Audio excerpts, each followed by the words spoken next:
ಏನು ವಿಶೇಷ ಇಲ್ಲ, ನಾವೇನು ಹೊಸದೇನಲ್ಲ ಅದು. ಪ್ರತಿ ಸಾರಿ ಬೆಂಗಳೂರಲ್ಲಿ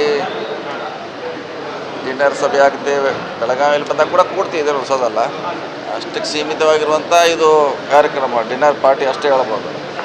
ಡಿನ್ನರ್ ಪಾರ್ಟಿಕ್ಸ್ ಅಲ್ಲ, ಡಿನ್ನರ್ ಪಾರ್ಟಿ. ಬೆಂಗಳೂರು ಸಭೆಗಳ ಮುಂದುವರೆದ ಭಾಗನ ಸರ್ ಇದು?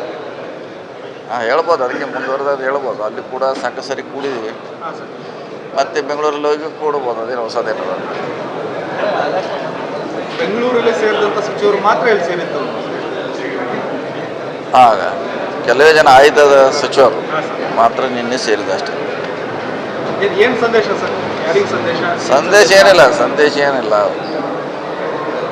ಪಕ್ಷ ಗಟ್ಟಿಯಾಗಿರಬೇಕು, 28ರಲ್ಲಿ ಮತ್ತೆ ಬರಬೇಕು ಅನ್ನೋದು ಅಷ್ಟೇ ಸಭೆಯ ಉದ್ದೇಶ. ಅದು ಎಲ್ಲಿ ಕೂಡಿದ್ರು ಅದಕ್ಕೆ ಸೀಮಿತವಾಗಿರುವಂಥ ಸಭೆ. ಅವರೇನು ಹೇಳಿದ್ರಂತ ಒಳಗಡೆ 5 ವರ್ಷ ಇರ್ತು ಅಂತ ಹೇಳಿದಾರಂತ. ಹೇಳಿದ ಮ್ಯಾಗ ಮತ್ತೆ ನಾವು ಚರ್ಚೆ ಮಾಡೋದು ಅವಶ್ಯಕತೆ ಇಲ್ಲ. ಈಗ ಬಹಿರಂಗವಾಗಿ ಇದು 10ನೇ ಸಲ ಇರ್ಬೋದು ಹೇಳೋದು. CM ಅವ್ರು ಹೇಳಿದ್ದಾರೆ. ಇನ್ನು ಹೇಳಿದ್ಮ್ಯಾಗ ಪದೇ ಪದೇ ಬದಲಾವಣೆ ಹೇಳಿದ್ರ ಅವಶ್ಯಕತೆ ಇಲ್ಲ. ಪೂರ್ಣ ವಿರಾಮ ಸರ್ ಆಗಿದ್ರೆ ನಾಯಕತ್ವ ಚರ್ಚೆ ಇದೆ. ಇನ್ನೊಂದ್ಸಲ ಬರ್ತಾರೆ CM ಅವ್ರನ್ನ ಕೇಳಿ, ಮತ್ತು ಅವ್ರು ಹೇಳ್ತಾರೆ. CM ಇರೋದು ಅವರು, ನಾವಲ್ಲ. ಅದಕ್ಕೆ ಅವರೇ ಉತ್ತರ ಹೇಳಿದ್ರೆ ಸರಿ ಆಗುತ್ತೆ. ಒಂದ್ಸರಿ ಕೇಳಿ ಅವ್ರನ್ನು. ಈಗ ಒಳಗಡೆ ಹೇಳಿದ್ದಾರೆ, ನಿಮಗೂ ಅದನ್ನೇ ಹೇಳ್ತಾರೆ. ಸೊ ಪೂರ್ಣ ವಿರಾಮ ಮಾಡೋದು ಒಳ್ಳೆಯದು.